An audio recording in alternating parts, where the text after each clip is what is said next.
Hello बच्चों, आप सभी का स्वागत है फिजिक्स की अपनी प्यारी सी क्लास में। मैं हूं अनुज काम्बोज और आज की क्लास में हम चैप्टर नंबर 4 से वैद्युत धारिता के एमसीक्यू क्वेश्चन करेंगे। ये सभी क्वेश्चन आपकी परीक्षाओं के लिए बड़े महत्वपूर्ण हैं और अब आपकी जो परीक्षाएं होती है उनमें 20-20 क्वेश्चन आने लग जाएंगे। तो इन क्वेश्चनों का आपके मार्क्स के लिए बहुत ही इम्पोर्टेंस है। अगर ये आप पे आसानी से आपने कर दिए तो आपके 20 नंबर बहुत आसानी से आ जाएंगे, क्योंकि इसमें रटना तो पड़ता नहीं है। तो चलिए हम क्वेश्चनों को करते हैं।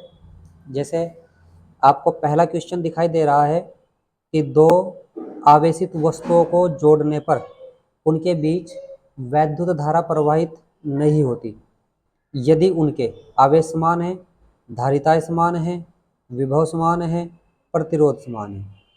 तो इसने बात करी है वैद्युत धारिता की। तो वैद्युत धारिता प्रवाहित केवल तभी नहीं होगी जब दोनों वस्तुओं पर विभव समान होगा।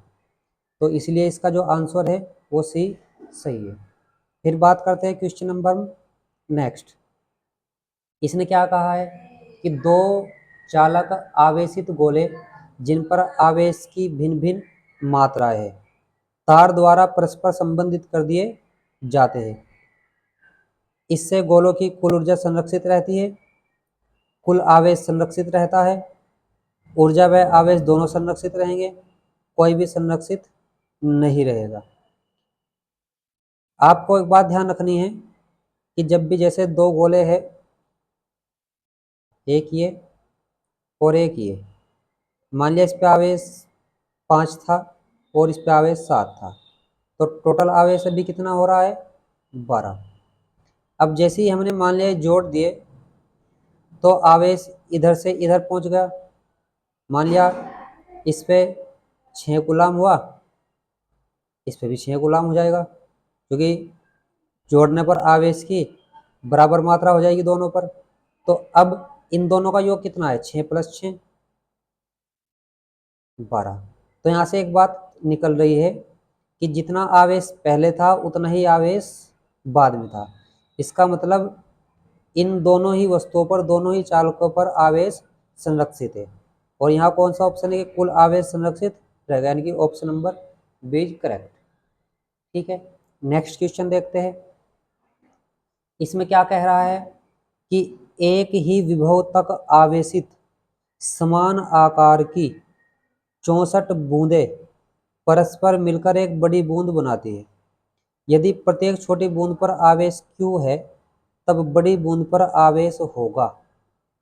अब यदि प्रत्येक छोटी बूंद पर आवेश कितना है, Q है, तो बड़ी बूंद पर पूछ रहा है। अब उसने कहा है कि 64 बूंदों को हमने मिलाया है, एक बूंद पर आवेश Q है और 64 बूंदों को हमने मिला दिया है। तो जो बड़ी बूंद पर आवेश होगा कैपिटल Q, वो 64 इंटू स्मॉल q होगा, यानी कि 64 बूंदों के आवेश के बराबर। तो यहाँ पर ऑप्शन कौन सा है हमारा, option number D is correct. ठीक है, नेक्स्ट क्वेश्चन देखते हैं। तो नेक्स्ट क्वेश्चन आपका यह है, इसमें कहा है कि 100 माइक्रोफेरड धारिता, मतलब आपको जो क्वेश्चन में दिया गया है वो क्या दिया हुआ है कि जो धारिता है C वो कितनी है 100 माइक्रोफेरड। मतलब 100 माइक्रोफेरड का मतलब होता है 100 गुना 10⁻⁻6 फेड। ठीक है, एक माइक्रोफेरड में 10⁻⁻6 होते हैं। वोल्ट यानी कि वोल्टेज आपको दिया हुआ है कितना 100 वोल्ट। ठीक है, पूछा क्या है संचित ऊर्जा। अब ऊर्जा का जो फॉर्मूला होता है U बराबर 1/2 CV² होता है, तो वैल्यू रख दीजिए आप। तो 1/2 C की वैल्यू कितनी है 100 गुना 10⁻⁻6 और V की वैल्यू कितनी है 100 का वर्ग।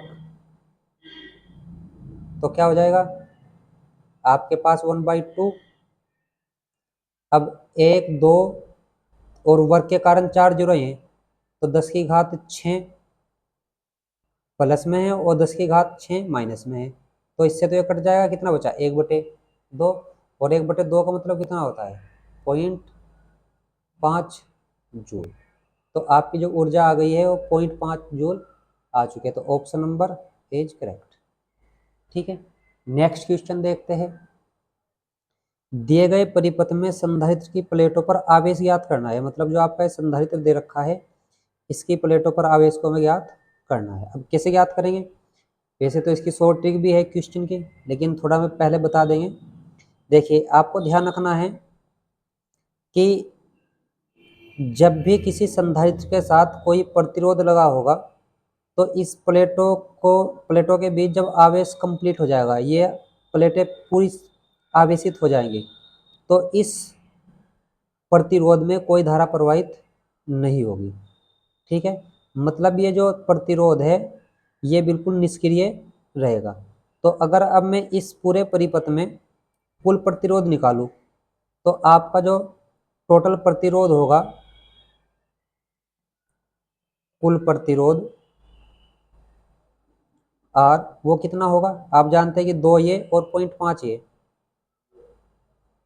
तो टोटल आपके पास बन चुका है 2.5 ओम। ठीक है, और आपके पास जो टोटल वोल्टेज है ई वो कितनी है 2.5 वोल्ट। ठीक है, आर की वैल्यू इसमें ये थी। अब हमें क्या करना है कि हमें इस प्रतिरोध के सिरों के बीच वोल्टेज को निकाल लेना है। तो निकाल लीजिए, आप जानते हैं कि V बराबर होता है E minus I into R. आपके पास ई भी है, आई आप लिख लोगे E upon capital R into small R. ठीक है, तो V बराबर ई की वैल्यू कितनी है 2.5, ई की वैल्यू 2.5 है, आर की वैल्यू अभी आपने कितनी निकाली थी टोटल, ये आपको ध्यान रखना है टोटल रेजिस्टेंस है। आप जानते हैं ये upon R plus small R होता है, तो टोटल रेजिस्टेंस है आपका 2.5 और आर कितना है 0.5, तो ये तो कट चुका है। तो 2.5 में से 0.5 घट जाएगा तो कितना बचेगा 2 वोल्ट। तो यहाँ से आपको पता लग गया है कि इन दो पॉइंटों के बीच में जो वोल्टेज है वो कितनी है 2 वोल्ट। तो सिंपल सी बात है कि इसके सिरों के बीच भी वोल्टेज कितनी होगी 2 वोल्ट।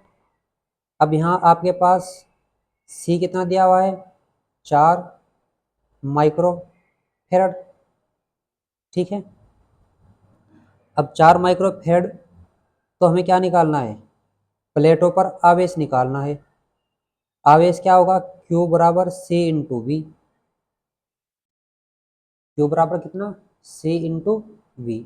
C की वैल्यू क्या है आपके पास 4 माइक्रो फेरड और V की वैल्यू कितनी है 2, तो 4 दूनी 8 माइक्रो फेरड।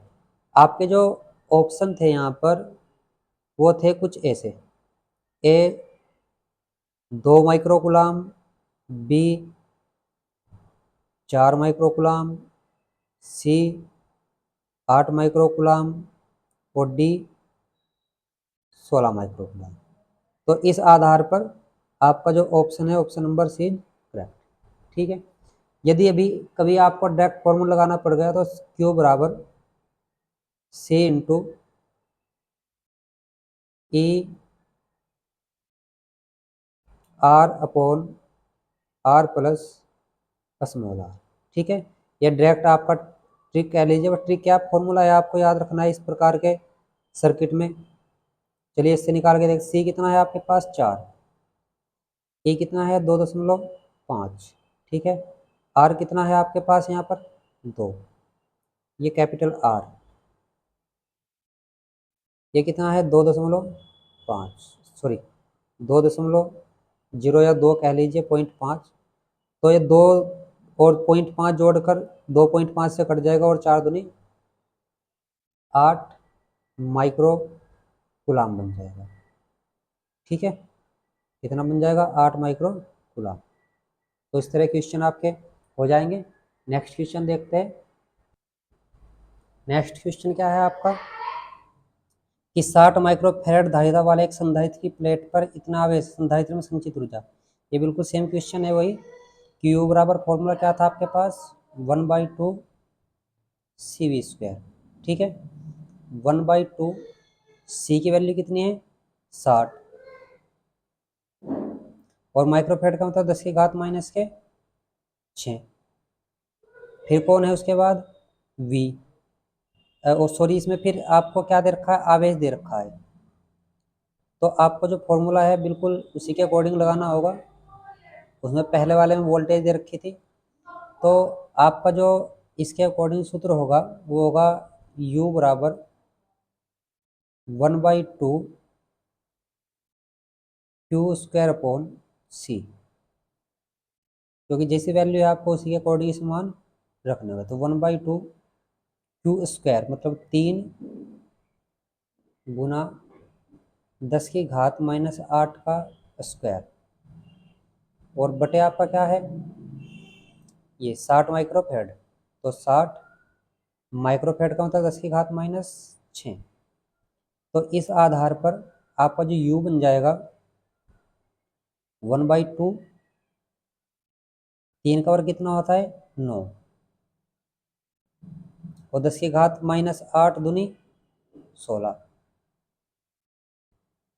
और नीचे क्या बन गया, 60 गुना 10 की घात माइनस 6। अब देखिए एक जीरो से इसके एक घात कट जाएगी, तो हम कह सकते हैं कि -5, और -5 जब इसमें से जाएगी तो कितना रह जाएगा, -11।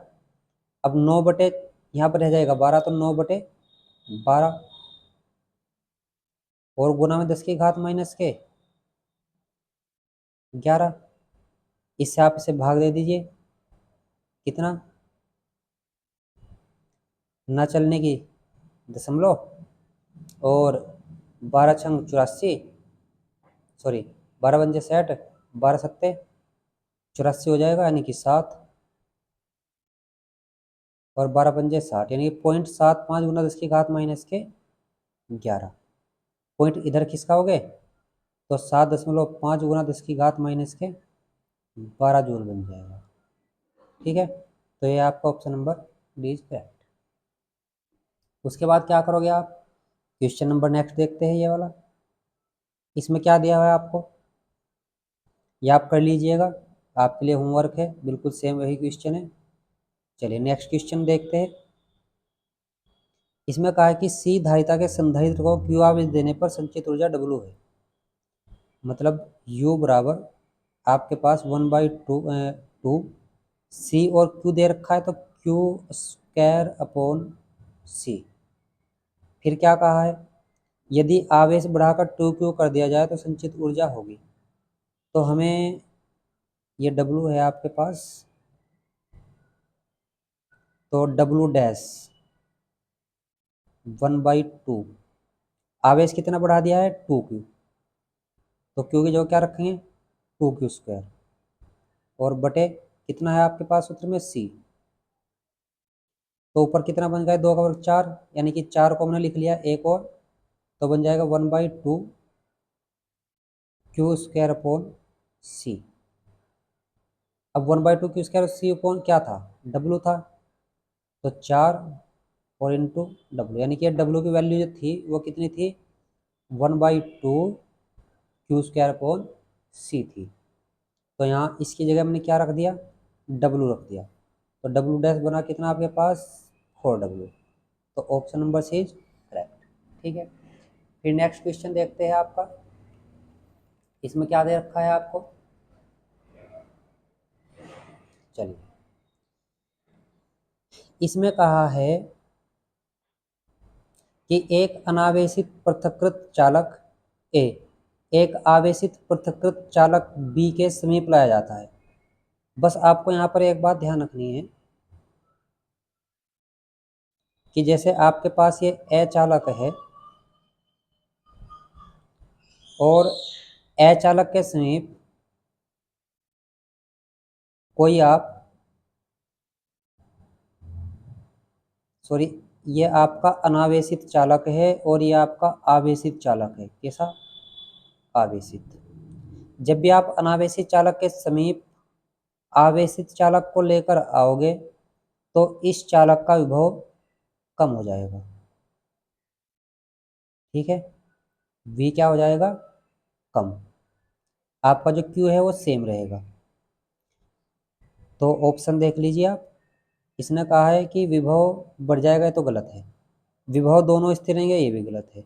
दोनों बदल जाएंगे, दोनों आवेश आपका सेम रहेगा, क्योंकि अभी हमने स्पर्श नहीं किए हैं। तो आवेश स्थिर रहता है परंतु विभव घट जाता है। तो ऑप्शन नंबर सी। आपको बस कॉन्सेप्ट इतना ही ध्यान रखना है कि जब भी आवेशित चालक को अनावेशित चालक के समीप लेकर आएंगे या अनावेशित चालक को आवेशित चालक के समीप लेकर आएंगे तो इस आवेशित चालक का जो विभव है वो कम हो जाएगा और Q आपका कांस्टेंट रहेगा, इस पर कोई प्रभाव नहीं पड़ेगा। ठीक है, चलिए नेक्स्ट देखते हैं। एक संधारित्र की धारिता निर्भर नहीं करती। देखिए आपका जो सूत्र होता है, एक होता है C बराबर 4 pi epsilon naught K into R. R होती है त्रिज्या, मतलब आकार। तो एक तो आकार पर निर्भर करती है। ठीक है, एक सूत्र आपने समांतर प्लेट का पढ़ा होगा, K epsilon not A upon D। तो एक K का मतलब क्या होता है, परावैद्युतांक, मतलब जो इसके बीच में माध्यम भरा है उसके परावैद्युतांक पर निर्भर करती है। प्लेटों के अक्षेत्रफल पर निर्भर करती है, मतलब प्लेटों की आकृति पर। ठीक है ना, डी बीच की दूरी पर। अब इसमें कहीं भी क्यू नहीं आ रहा है। क्या नहीं आ रहा है, क्यू, जो कि प्लेटों की प्रकृति पर भी निर्भर करती है, प्लेटों के आकार पर भी निर्भर करती है। ठीक है ना, आकृति और आकार। ठीक है, प्लेटों के बीच अंतराल पर भी निर्भर करती है। तो इसमें क्यू नहीं है, तो इसका मतलब प्लेटों के आवेश पर निर्भर नहीं करती। ठीक है, चलिए नेक्स्ट क्वेश्चन क्या है आपका। एक संधारित्र जिसकी धारिता 100 माइक्रोफेरेड है 200 वोल्ट तक आवेशित किया जाता है, मतलब धारिता इतनी है, इतने वोल्ट तक आवेशित किया जाता है, उसे 2 ओम के प्रतिरोध द्वारा विसर्जित करने पर उत्पन्न हुई ऊष्मा। अब इसमें आपको सबसे पहले आप क्या करोगे, संधारित्र की आप निकाल लीजिए ऊर्जा कि संधारित्र के पास ऊर्जा कितनी थी। तो U बराबर आपके पास जो फॉर्मूला बन जाएगा 1/2। अब वोल्टेज और धारिता है तो हम कह सकते हैं CV स्क्वायर, और आपके पास C कितना है, 100 गुना 10⁻⁻6 है, और V कितना है, ये है आपके पास 200 का स्क्वायर।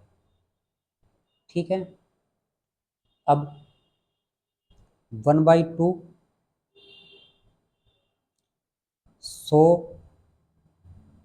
10⁻⁻6 और 2 का वर्ग कितना 4, और डबल जीरो कितनी जीरो बन जाएगी, 4 जीरो। तो 4 जीरो और 2 जीरो 6 जीरो, 6 जीरो से 6 जीरो कट, 2 से ये, तो आपके पास कितना बना 2 जूल। तो जैसे ही आप इसे 2 ओम के प्रतिरोध द्वारा विसर्जित करोगे, ठीक, तो ये सारी की सारी जो ऊर्जा है ये आपकी ऊष्मा में बदल जाएगी, यानी किस में कन्वर्ट हो जाएगी, हीट में, ऊष्मा में। ठीक है ना, तो option number B is correct. ठीक है, नेक्स्ट क्वेश्चन देखते हैं। नेक्स्ट क्वेश्चन क्या है आपका, इसमें आपको दे रखा है कि निम्न चित्र में बिंदुओं ए व बी के बीच तुल्य धारिता निकालनी है। तो हम जानते हैं कि इस बिंदु जब तुल्य धारिता निकालेंगे तो ये आपके समांतर क्रम में है और इनके साथ ये श्रेणी क्रम में जुड़ा है। अब इसे मैं C1 नाम दे दूँ, इसे मैं C2 नाम दे दूँ, ये आपका C3 है। ठीक है ना, C1 C2 किस क्रम में है, समांतर क्रम में, और समांतर क्रम में आप जब जोड़ोगे तो होता है सीधा C1 प्लस C2, मतलब 1 + 2 = 3 माइक्रोफेरेड। मतलब इन दोनों की जो तुल्य धारिता आ चुकी है वो आ चुकी है 3 माइक्रोफेरेड। अब उनके साथ श्रेणी क्रम में जुड़ा है तो श्रेणी क्रम में जो टोटल धारिता होती है उसका फॉर्मूला होता है सी डैश इंटू C3 और C डैश प्लस C3। ठीक है ना, ये आपका श्रेणी दो के लिए श्रेणी क्रम का फॉर्मूला है, और ये समांतर के लिए है और ये श्रेणी क्रम के लिए है। तो रखिए वैल्यू आप, C डैश की कितनी है 3, C3 की भी कितनी है 3, नीचे 3 प्लस 3, तो ऊपर 9 और नीचे 6, तो कटकर कितना बन जाएगा 6 कम 6 और 6 बन जाए 30। तो इतनी माइक्रोफेड धारिता मतलब 3/2 इज करेक्ट। भाई 1.5 का मतलब कितना होता है 3/2 ही तो होता है। तो ये आपकी धारिता आ चुकी है। नेक्स्ट क्वेश्चन देखते हैं। इसमें भी बिल्कुल सेम ऐसे ही है। जब आप यहाँ से चलोगे, अब यहाँ पर आपका एक रास्ता ये बट गया और एक रास्ता इधर, तो सिंपल सी बात है कि ये वाला और ये वाला समांतर क्रम में है। जब भी एक से अधिक रास्ते बटे, जैसे आप यहाँ पर थे, एक रास्ता इधर बटा एक रास्ता इधर बटा, तो ये आपके बन चुके हैं समांतर क्रम। और यदि आप सीधे चल रहे हैं जैसे ये, और एक के बाद एक पढ़ रहा है, तो ये आपके बन रहे हैं श्रेणी क्रम। यानी कि यहाँ से जब आप P तक पहुँचोगे तो ये दोनों आपके श्रेणी क्रम में है। तो सबसे पहला आप इन्हीं का निकाल लीजिए, मतलब ये C1 हो गया आपका और ये C2 हो गया। तो श्रेणी क्रम के लिए आपका क्या बैठेगा, C डैश बराबर C1 गुना C2 upon C1 plus C2। तो 2 गुना 2 बटे 2 प्लस 2, ये भी 4 और ये भी 4, कटकर कितना बचा 1। तो आपके पास जो यहाँ लगा हुआ है वो 1 माइक्रोफेड का संधारित्र लगा है। ठीक है ना, चलिए अब ये, क्योंकि यहाँ इन दोनों की जगह कौन आ चुका है, ये आ चुका है, इसके साथ कौन लगा है ये। अब मैंने कहा था कि ये और ये दो रास्ते बटे तो समांतर क्रम होगा, और समांतर क्रम में बिल्कुल डायरेक्ट होता है, जोड़ दीजिए आप C डैश प्लस इसे मान लीजिए C3 तो 1 plus 3 is equal to 4 microfarad. तो option number A is correct. ठीक है, नेक्स्ट क्वेश्चन देखते हैं। ये रहा आपका नेक्स्ट क्वेश्चन। इसमें देखिए क्या करना है, संलग्न परिपथ में बिंदुओं P तथा Q के बीच तुल्य धारिता को ज्ञात करना है। मतलब इस पॉइंट के और इस पॉइंट के बीच करना है ज्ञात। अब मैंने कहा आपको कि जैसे हम P से चलेंगे Q की ओर, तो इस पे पहुंचते ही एक रास्ता इधर है, एक रास्ता इधर है, मतलब 2 बटे, तो इसका मतलब ये वाला और ये वाला समांतर क्रम है।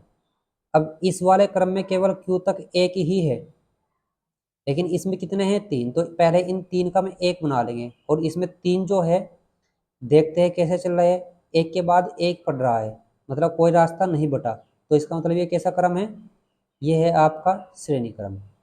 तो ये आपका C1 C2 C3 और C4। ठीक है ना।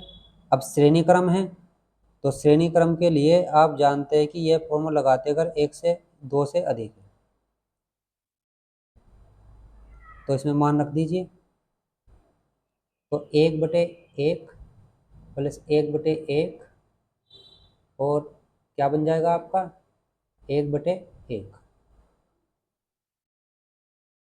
तो ये बन चुका है आपके पास 1 प्लस 1 प्लस 1 यानी कितना 3, किसके बराबर है 1/C के बराबर।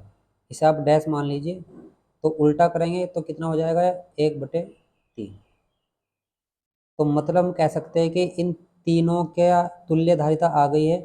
अब इसके साथ में कैसा है समांतर क्रम में है, और समांतर क्रम में आप जानते हैं कि डायरेक्ट जुड़ते हैं C डैश प्लस के C4। तो 1/3 और ये कितना है 1, 3 कम 3 और 1 4, तो 4 माइक्रो है। तो 4/3 microfarad, option number C is correct. ठीक है, नेक्स्ट क्वेश्चन देखते हैं। अब इस पे पहुंचते हैं। अब यहाँ से चले, एक रास्ता ये, एक रास्ता, यानी कि ये आपका कैसे क्रम हुआ समांतर क्रम। अब जैसे यहाँ पर पहुंचे, तो यहाँ पर पहुँचते ही एक सीधा, इसमें कुछ है ही नहीं, मतलब केवल आपका ये वाला क्रम बन रहा है, इधर को पहुँचना पड़ेगा। अब इधर ये तीनों कैसे क्रम में है?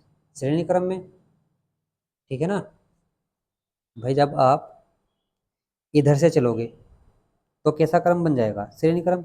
अब चाहे आप इधर को मान सकते हैं कि इधर को चलो ऐसे, ठीक है ना। अब चूंकि इसमें तो कोई संधारित्र है नहीं, तो इधर से तो आप जाओगे ही नहीं, इधर से जा सकते हो आप ऐसे, तो कैसा क्रम बन जाएगा? समझ गए है ना बात? ऐसे सीधे ऐसे जाकर, मतलब एक के बाद एक पढ़ रहा है, तो सब श्रेणी क्रम में है। तो 1/c बराबर 1/c1 plus 1/c2 plus 1/c3 1/c4, मतलब आप जोड़ सकते हैं कि 1/1 प्लस 1/1 प्लस 1/1 प्लस 1/1। तो यहाँ आपके कितने बन गए? 4। तो मैं कह सकता हूँ 4/1, उल्टा कर दीजिए 1/4, मतलब ये बन जाएगा आपके पास 0.25 माइक्रो, ऑप्शन नंबर डी। ठीक है, नेक्स्ट क्वेश्चन देखते हैं। ये क्वेश्चन आपकी समझ में आ ही गया होगा। अब नेक्स्ट क्वेश्चन में क्या करना है हमें वो देखना है। नेक्स्ट क्वेश्चन क्या आपका कि एक आवेशित संधारित्र, ठीक है ना, एक आवेशित संधारित्र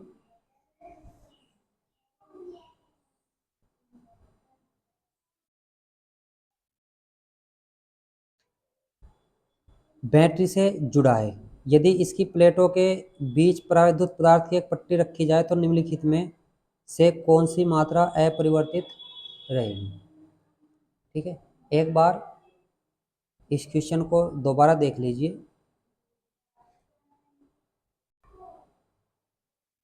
चलिए इस क्वेश्चन को हम दोबारा देखते हैं। आपके पास यहाँ पर ये जो चित्र दिया हुआ है तो थोड़ा ध्यान से देखिए। अगर मैं इस ए पॉइंट को एक्स विभव पर मान लूँ और बी पॉइंट को वाई विभव पर मान लूँ, ठीक है ना, इस विभव को एक्स पर, इसे वाई पर। अब जैसे यहाँ से बदलेगा, प्लेट के बाद क्या मान लिया मैंने? वाई, ठीक है, सॉरी वाई आपने मान रखा है, इसे आप जेड ले लीजिए। अब जैसे ही आप इसे एक्स कहोगे तो प्लेट के बाद चेंज हो जाएगा, लेकिन ये बी का जो सिरा है ये क्या जुड़ा है? इसके बीच कोई संधारित्र है नहीं, तो इसका विभव भी कितना होगा? वाई होगा। और इसका भी कितना होगा? एक्स। बात समझ रहे हैं ना भाई? अगर आपने यहाँ का विभव एक्स मान लिया तो यहाँ तो कोई संधारित्र जुड़ा नहीं है, तो इसका भी एक्स होगा। ऐसे ही जैसे इस पॉइंट का वाई है तो इसका भी कितना होगा? वाई। तो आपने एक पॉइंट एक्स लिख लिया, एक वाई लिख लिया। अब एक्स के और वाई के बीच में एक तो ये है, ये वाला C1 कह लीजिए आप। फिर उसके बाद कौन है एक्स वाई के बीच में? एक ये है,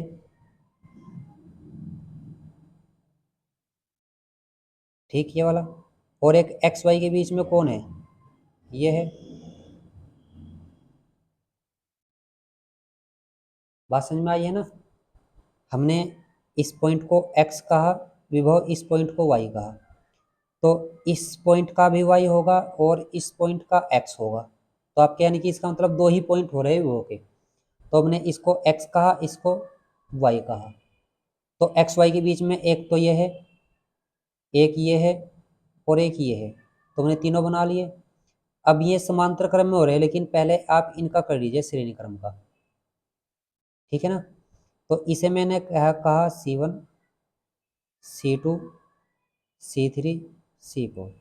तो C3 और C4 का, C3 व C4 का जो श्रेणी क्रम में होगा वो क्या होगा? आप जानते हैं कि C डैश हमने मान लिया, तो C3 C4 upon C3 plus C4।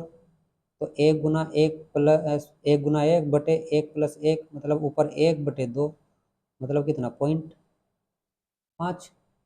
ठीक है, चलिए अब क्या करेंगे? अब यहाँ पर इतने का आ गया 0.5 का, तो ये और ये और ये कैसे क्रम में, समांतर क्रम में, क्योंकि 3 जगह बट रहा है। तो क्या होगा, C1 plus C2 plus C dash, तो ये 1 प्लस 1 प्लस 0.5, तो कितना बैठा है 2.5 मेगा। ठीक है, उसके लिए एक्स मचाऊंगा, पहले हमने थोड़ा गलत ले लिया था, तो ये आपका ऑप्शन नहीं है, option number B is correct. ठीक है, चलिए अब नेक्स्ट क्वेश्चन देखते हैं आपका। इसमें क्या कहा है, एक आवेशित संधारित्र बैटरी से जुड़ा है, यदि इसकी प्लेटों के बीच परावैद्युत पदार्थ की एक पट्टी रखी जाए तो निम्नलिखित में से कौन सी मात्रा अपरिवर्तित रहेगी। अब आपको एक ध्यान रखना है, 2023 में पूछा है क्वेश्चन भी है ऐसा ही। अगर आवेशित संधारित्र बैटरी से जुड़ा है और उसके प्लेटों के बीच कोई क्या रखा जाए, पट्टी रखी जाए, तो आपको ध्यान रखना है कि विभव चेंज नहीं होगा। यानी कि आपके पास यहाँ पर दो बात याद रखनी है, अगर बैटरी जुड़ी हुई है तो विभव नो चेंज रहेगा। ठीक है, और अगर बैटरी हम हटा दें और बैटरी हटाकर फिर पट्टी का रखें तो आपका वी चेंज हो जाएगा। ठीक है ना, इसने कहा ना कि एक आवेशित संधारित्र बैटरी से जुड़ा है, यदि इनकी प्लेटों के बीच पराविद्युत पदार्थ की एक पट्टी रखी जाए तो निम्नलिखित में से कौन सी मात्रा अपरिवर्तित रहेगी। ठीक है, तो बात समझ गए, तो इसमें क्या रहेगा, विभवांतर अपरिवर्तित रहेगा। फिर नेक्स्ट, इसमें आपका Q,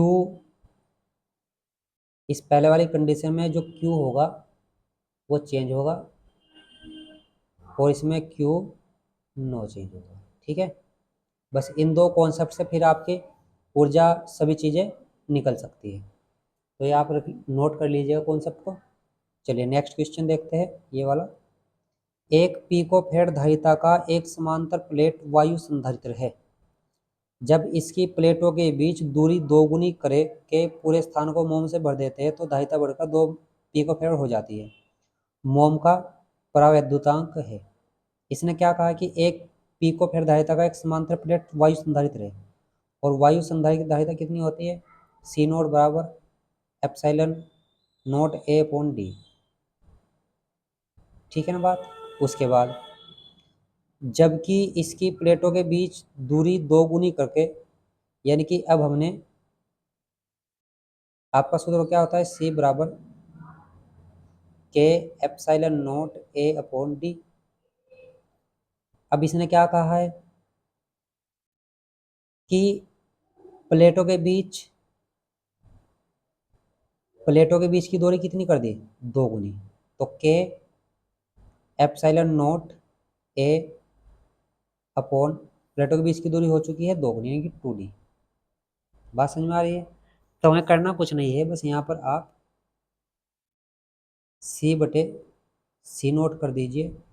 तो जब C बटे C नोट करोगे तो ये सब कट जाएगा, ऊपर क्या बचेगा भाई, आप ऐसे करोगे कि K epsilon note A upon 2D, और बटे में कौन, epsilon note A upon D, तो ये पूरा का पूरा आपका कट जाएगा। यहाँ केवल बचेगा आपके पास K/2। समझ रहे बात, 2 पहुँच जाएगा इधर, तो K बराबर बन जाएगा आपके पास 2C अपॉन C नोट।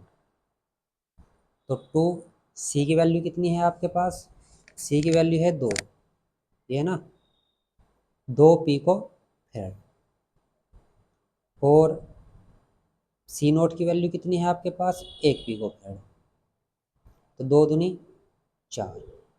तो आपके पास जो K की वैल्यू बन चुकी है वो 4 आ चुकी है। ठीक है, आशा करता हूँ ये क्वेश्चन आपको अच्छे समझ में आ रहे होंगे। तो नेक्स्ट क्वेश्चन देखते हैं। चलिए, अब नेक्स्ट क्वेश्चन में क्या दिया हुआ है कि 20 माइक्रोफैराड और 30 माइक्रोफैराड धारिता के दो समांतर प्लेट संधारित्र क्रम से 30 वोल्ट और 20 वोल्ट तक आवेशित कर दिए गए हैं। ठीक है, इन्हें समांतर क्रम में जोड़ने पर इनकी प्लेटों के बीच उभयनिष्ठ विभवांतर, यानी कि इनको हमने किस क्रम में जोड़ दिया है, समांतर क्रम में जोड़ने पर इनकी प्लेटों के बीच उभयनिष्ठ विभवांतर। उभयनिष्ठ विभवांतर का जो फॉर्मूला होता है V बराबर, आप जानते हैं कि आपका जो फॉर्मूला होता है C बराबर Q अपॉन V, V बराबर Q अपॉन C होगा।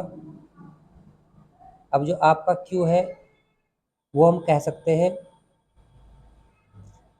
Q1 प्लस Q2 और C को कह सकते हैं C1 प्लस C2। Q1 होगा आपके पास C1 V1 और प्लस C2 V2 और बटे में C1 प्लस C2, ठीक है ना। तो उभयनिष्ठ विभवों के लिए आपको सूत्र लगाना है, केवल मान रख दीजिए। C1 कितना है आपके पास, C1 है 20, V1 है आपके पास 30, C2 है आपके पास कितना, बस C1 आपके पास है 20, V1 है 30, C2 है 30 और V1 कितना है 20। तो कितना बचेगा आपके पास, नीचे C1 प्लस C2 मतलब 20 प्लस 30। तो अब 30 और 20 की मल्टीप्लाई करोगे 600 और प्लस 600 ये बटे 50। तो आपके पास जो बन जाएगा 1200 बटे 50 बनेगा। जीरो कट गई, 5 दूनी 10 और 5 चौक 20। तो आपके पास जो विनिष्ट विभव आ चुका है वो कितना आ चुका है, ठीक है। चलिए अब एक क्वेश्चन नेक्स्ट करते हैं। नेक्स्ट क्वेश्चन क्या दे रखा है आपको, ये है।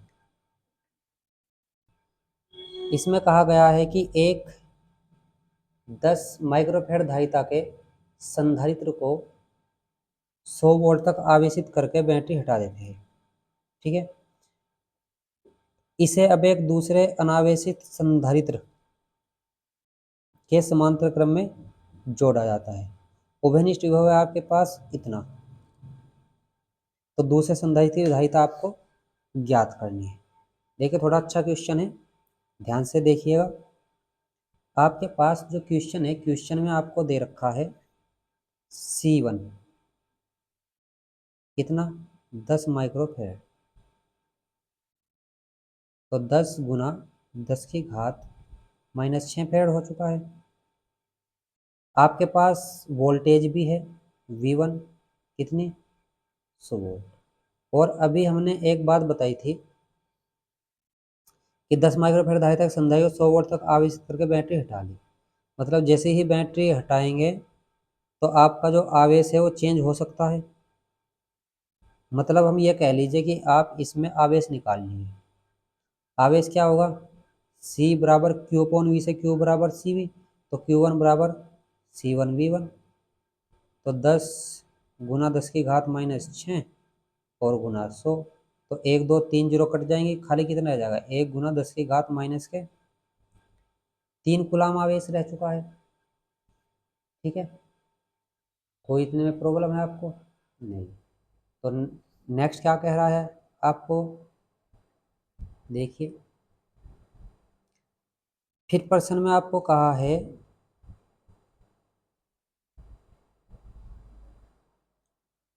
कि अब इसे एक दूसरे अनावेशित संधारित्र, मतलब जिस पर आवेश नहीं है, के समांतर क्रम में जोड़ा जाता है।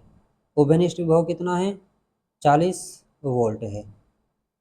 तो दूसरे संधारित्र की धारिता आपको बतानी है, ठीक है।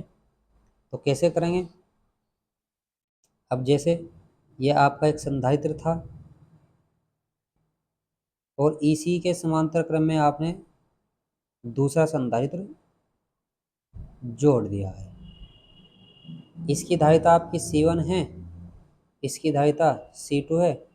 उभयनिष्ठ विभव कितना है 40 वोल्ट, यानी कि V आपको दे रखा है 40 वोल्ट। और अभी आपने एक फॉर्मूला पढ़ा है कि उपनिष्ठ वी विभव बराबर वी बराबर सी बराबर क्यू अपॉन वी से वी बराबर क्यू अपॉन सी, यानी कि Q1 plus Q2 upon C1 plus C2।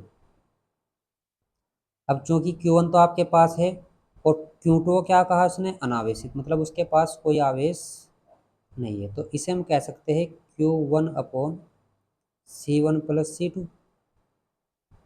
भाई इसको यहाँ लिख लेता हूँ मैं, यानी कि इसको मैं बोल सकता हूँ कि Q2 तो आपके पास 0 है, तो ये बन जाएगा आपके पास Q1 upon C1 plus C2। तो इसे इधर कर दूँ कि C1 plus C2 Q1 upon V। C2 आपको फाइंड करना था, C2 बराबर रह जाएगा Q1 अपॉन V माइनस इधर जाएगा C1। तो Q1 कितना है आपके पास, Q1 है 1 × 10⁻³ V कितना है 40, C1 कितना है 10 माइक्रोफैरड, ठीक है ना, ये हो गया आपके पास 10 माइक्रोफैरड। अब बस आपको केवल कैलकुलेशन करनी है,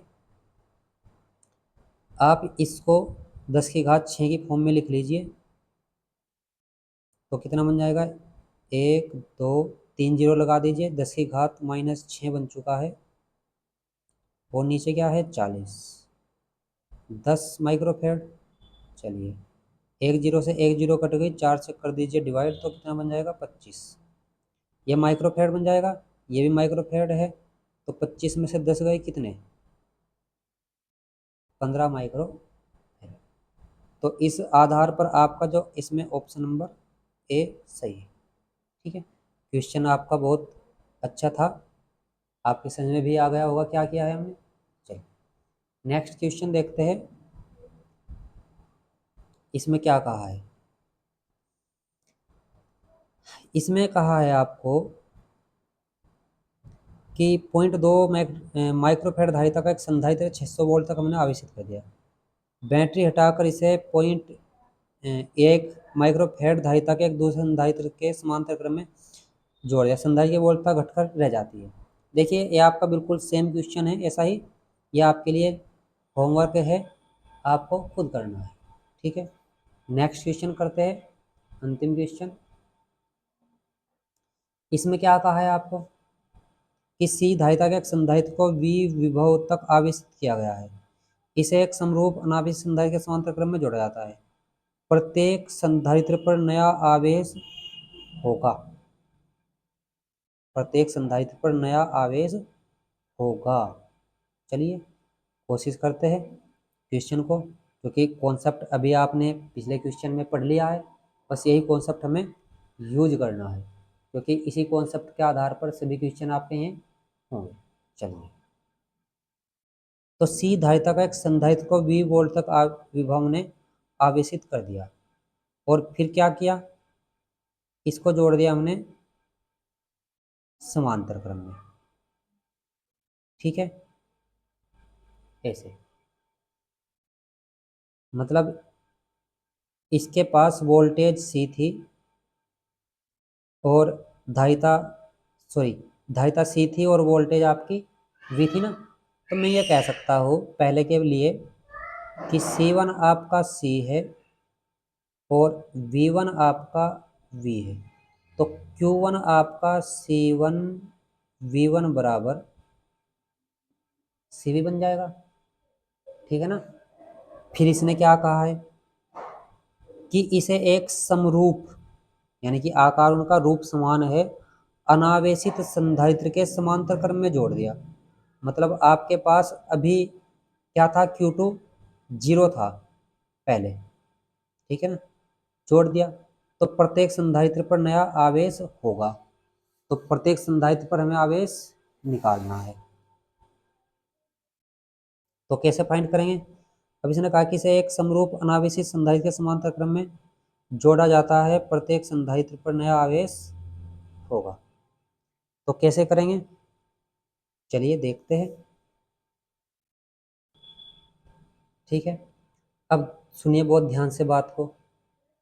पहले संधारित्र पर आवेश कितना था, Q1। दूसरे संधारित्र पर आवेश कितना था, 0। लेकिन जैसे ही आपने इन्हें समांतर क्रम में जोड़ा, तो जोड़ते ही दोनों संधारित्रों पर आवेश की मात्रा समान हो जाएगी, क्योंकि कैसे है, वे समरूप है। तो जोड़ते ही आवेश की मात्रा दोनों पर समान होगी, और प्रत्येक पर फिर कितना आवेश हो जाएगा, तो प्रत्येक पर आवेश, आप जानते हैं फॉर्मूला इसका, कि जो Q होगा वो होगा Q1 प्लस Q2/2, यानी कि दोनों आवेशों का माध्य। तो Q जो होगा, ये आपका कितना है, CV है, और ये आपका कितना है, 0/2, तो ये बन चुका है 1/2 CV। तो प्रत्येक पर जो आवेश हो जाएगा वो 1/2 CV के बराबर हो जाएगा, मतलब option number B is correct. ठीक है, तो इस तरह आपके लगभग हमने इस चैप्टर के जितने भी महत्वपूर्ण क्वेश्चन थे MCQ हमने करा दिए हैं। यदि ये वीडियो आपको अच्छी लगी हो, आपके समझ में आया हो, तो इस वीडियो को अपने दोस्तों को शेयर कर दीजिए और लाइक कर दीजिए, और यदि चैनल पर नए हैं तो चैनल को सब्सक्राइब कर दीजिए। ठीक है, तो नई वीडियो मिलते हैं, तब तक के लिए सब बच्चों को धन्यवाद।